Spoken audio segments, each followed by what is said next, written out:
Арма қазағым, бүгін бұл бейнеде тағы да мен әдебиетке қатысты тақырыпты көтергім келеді.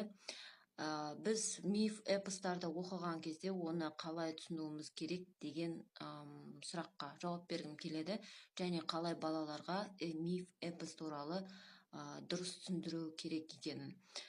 Мысал келтіргім келеді, танымалы өте гректердің мифологиясы Гераклге қатысты цикл. Гераклға қатысты циклдің ішінде Гераклдың 12 ерлігі туралы аңыз бар гректерде.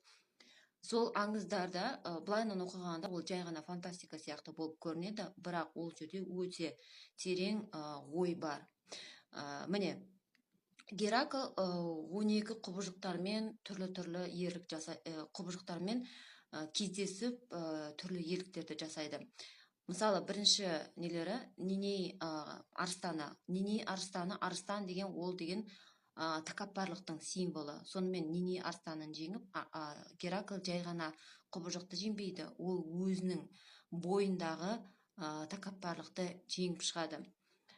Сосын мына Авгейдің қорасын тазалаған кезде Геракл өзінің жалқаулығын жеңіп шығады. Гидраның басын шабудан талмайтын Геракл өзінің жаңағы не дейді ғой, воля дейді, соны воляны келтіріп, оның несі мықты екенін, мінезі мықты екенін дәлелдеп шығады.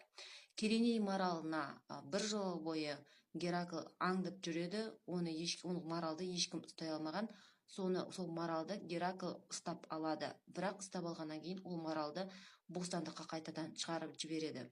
Ол марал байлықтың символы болады. Сонда Геракл байлыққа оңай қол жеткізе алады, бірақ ол байлықтан бас тартады. Сөйтіп ол ашкөздігін өзінің жойып жеңіп шығады, ашкөздікті.